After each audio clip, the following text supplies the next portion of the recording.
Hello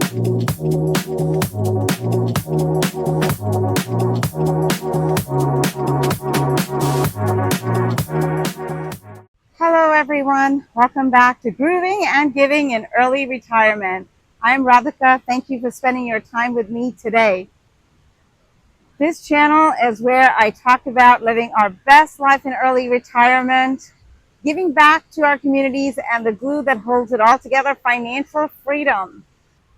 I left my 23-year-long career in the middle of the pandemic to focus on my passion, a not-for-profit that I set up called A Childhood for Children, whose mission is to fulfill the basic needs of children. And this year, my organization celebrated its 13th anniversary. Wow. Among my other passions is traveling. And folks, you can't have all the passions and pursue all the passions you want unless you sort out your finances. I am traveling in Croatia and currently am at the Krka National Park, and look at the scenery behind me. This is what financial freedom means to me, pursuing my passions. And one of those passions is traveling. I am filming this video in July 2025, and as of now, I have traveled to all 7 continents and to 66 countries. So clearly, I have a passion for travel. And in this video, I want to share how you can travel more, spend less. But buyer beware. Let me set the stage for this video. 1, this video is targeted towards US consumers, US travelers who are focused on travel reward points, not on other type of points. Now, certainly, I'm okay for you to watch this video, but I don't want to waste your time. You have things to do, people to see, places to go. Of course, if you wanted to get up and go make a cup of coffee and let this video play out, I'd be grateful for that. I'd also be grateful if you could like, subscribe, and ring that notification bell. I'm also only talking about 3 credit cards, but here's what I'm doing. I'm giving you the methodology to look at any other credit card you might be interested in applying for. Speaking of applying for cards, if you are going to apply for cards, please make sure that you've got the right credit score to be able to apply. You don't want to keep getting rejected because that impacts your credit score.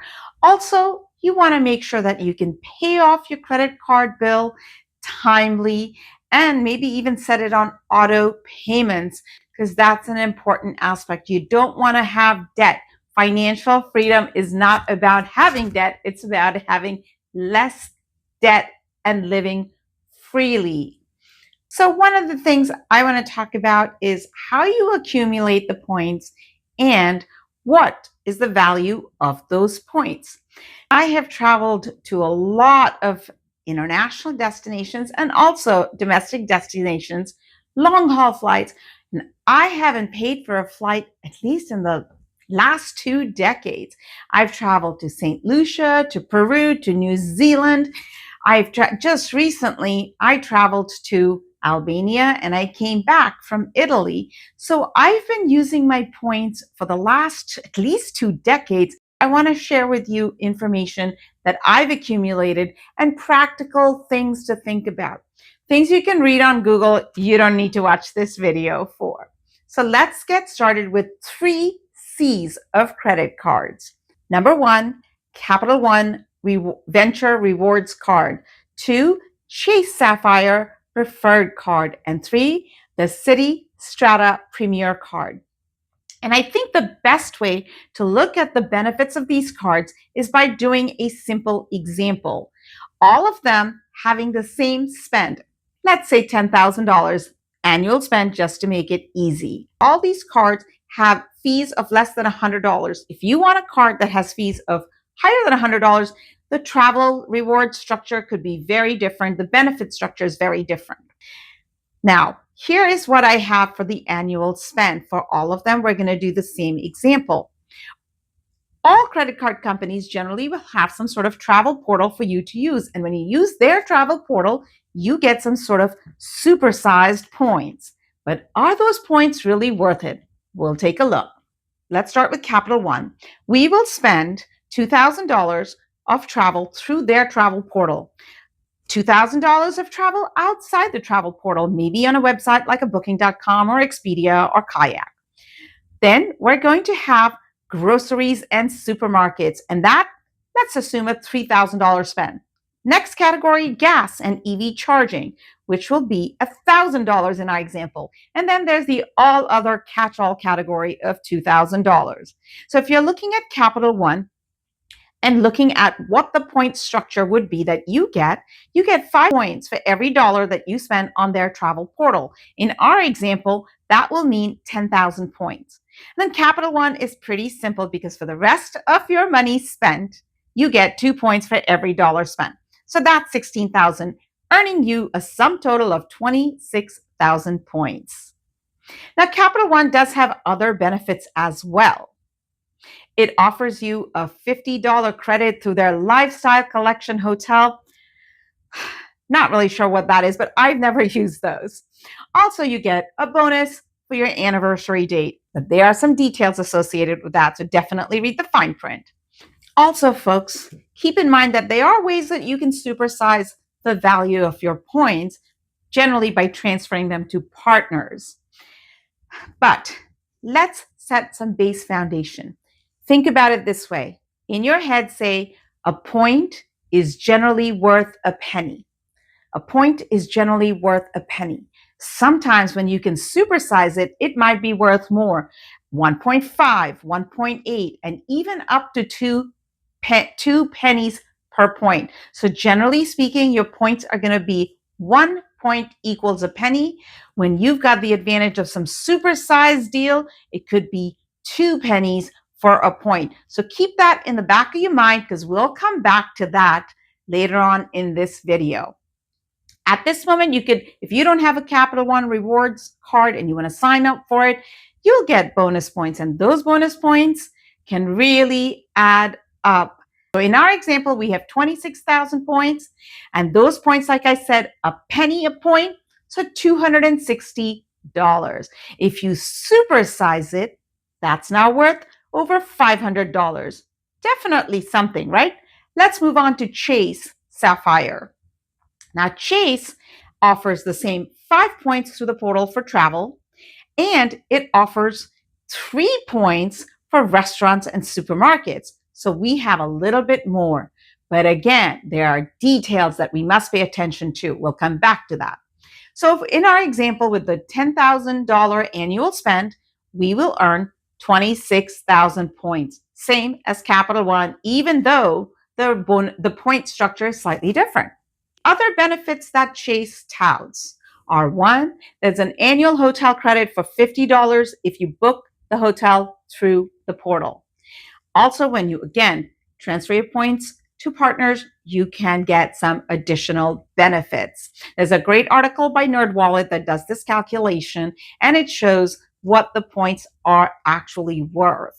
In June 2025, so just last month, Chase announced a change to its bonus structures for the points. So folks, this is why I say just have this in your mind. A point is worth a penny generally. And if you've got some supersized deal going on, it could be worth 2 pennies a point. So keep that in the back of your mind. Okay, next, let's go to Citibank Strata. The Citibank, right now, Citibank has the deal where you get 10 points for hotels or travel or attractions booked through their portal. Now, that's a pretty big difference. Also, Citibank offers 3 points on supermarkets and groceries and 3 points on gas stations and EV charging stations. So in our example, with this $10,000 annual spend, you would have 40,000 points. Folks, I just traveled back from Venice, Italy, and 40,000 points were the exact number of points that my one-way ticket was from Venice to Orlando, Florida. In May, we traveled from Orlando to Tirana, and the one-way ticket was 40,000 points. So if you've got 40,000 points, that's a one-way international ticket, and the points would be lower if it is a domestic ticket. So nothing to laugh at. Hey, that's money that you don't have to spend out of your pocket. Now we get to the section of the buyer beware. Things you really want to keep in the back of your mind. Number 1, Will booking through the portal and getting those extra points be worth it? Beware that sometimes the cost of that same hotel is cheaper on other platforms such as booking.com. I've experienced this several times. Looked at the hotel room in the portal and it was at a higher rate than on booking.com. Additionally, if I wanted to be able to use the cancelable option, the price of the room went up. We saw this in one of the hotels for Slovenia, Hotel Prunk, just recently, last month. We wanted a quick little hotel on the side of the highway to break up our drive from Slovenia to our destination in Croatia. And when I looked at it, Chase and Citibank both have that hotel for a higher cost than did Booking. I did an example for the video using the same dates across all platforms, and sure enough, the same thing happened. So beware that spending those additional dollars to get those additional points may not necessarily be worth it. And this is what you do. Let's say you're spending $20 extra on these credit card companies' portal. Remember what I said, the dollar spent is either worth a penny or 2 pennies. So you spend $20 extra, and let's say you even get 10 points for that extra spend. So now you have 200 points. What is the value of those points? 200 times 1 penny is $2. 200 times 2 pennies is $4. Is it worth you spending $20 extra to get maybe $4 worth of points? Keep that in the back of your mind. It's your decision to make. Next, beware of fees and taxes that get added on when you're booking through the portal. I noticed that when I booked on booking.com, the taxes that were being applied were a different amount than the taxes that were on the portal. I generally found that the taxes on the portal was like a flat $15 rate a lot of the times, which was kind of strange to me. What are the fees for? Not really sure. Also, know that maybe in some destinations, because they're trying to boost travel, they might have waived taxes. We went to Argentina and Chile last year, and if you were a foreign visitor with a foreign passport and a foreign credit card, you did not have to pay hotel taxes. So when we were booking through the portal, the taxes were still there, but when you booked directly at booking.com or with the hotel's website, no taxes. Why would you pay more for the same hotel room? Now you may say, hey, I'm going to get this $50 annual hotel credit from Chase. Maybe it's worth it to me to do that because I'm still going to come out ahead. That's definitely a decision. Know your numbers. That's what I say, is know your numbers, and that way you can make informed decisions. So that was buyer beware number 2. Buyer beware number 3. If something goes wrong sideways with your plans, it is very hard to contact the travel desks through the credit card travel portal. It's an 800 number. It's in the US. They generally have US times. So if you are in a foreign country and there you are, it's 10 a.m. in Europe, and now you've got to get into your hotel and you can't, well, guess what? You can't get anybody in the US. And it's an 800 number, which means if you don't have the right app to call 800 numbers or the right phone, you're going to pay cell phone company charges. And this has happened to us. We were in Olhão, Portugal in 2023, and we couldn't get into our apartment that we had rented. And we were just buzzing everything, hoping somebody would let us in. And finally, somebody did. I mean, we eventually got into our accommodation, but it was quite stressful over there.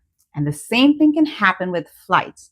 When the flights get canceled or something changes, the airlines may ask you to go back to your travel desk or your travel agent.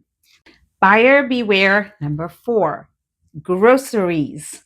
When you are buying groceries, if you're buying them at a Walmart, a Target, or at one of the warehouse stores, that is not considered a grocery store. So you have to make sure your merchant is coded as a grocery store. Make sure about that. In fact, maybe do a little test run when you do the shopping and see that you're getting your 3 points on the Citibank card. Beware of item number 5. Some of these credit cards used to offer a statement credit when your annual fee came around. However, be aware that you only have a limited number of days. I want to say it's 34 days to contact them after your fees come due, and they might have a promotional program to waive that as a statement credit. It is not a refund. It is a statement credit. You need to use the specific language. So beware, you have a limited amount of time to call them, and you have to use the right language, which is statement credit, not a refund. Okay, beware number 6 and the last one. Devil's in the details, folks. Everybody knows that. Read the fine print.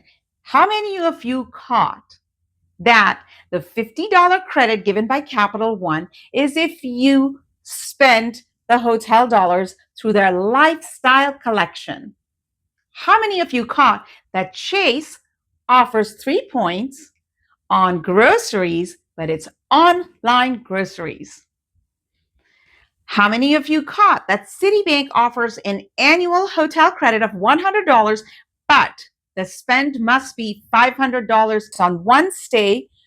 Total value of the stay is $500, and then you get a $100 credit. I know there are a lot of things to think about and devil's in the details, but do your best to have these travel reward programs work to your advantage so that you can travel more and spend less, and you are aware of all these pitfalls that come your way. I appreciate you watching my video. Thank you so much. This is Grooving and Giving in Early Retirement, where I talk about living our best life in retirement, giving back to our communities, and the glue that holds it all together, financial freedom. I'm Radhika. Thank you for your time. Don't forget to like, subscribe, and ring the notification bell. Ding, ding, ding. You know the drill. Happy trails, everyone.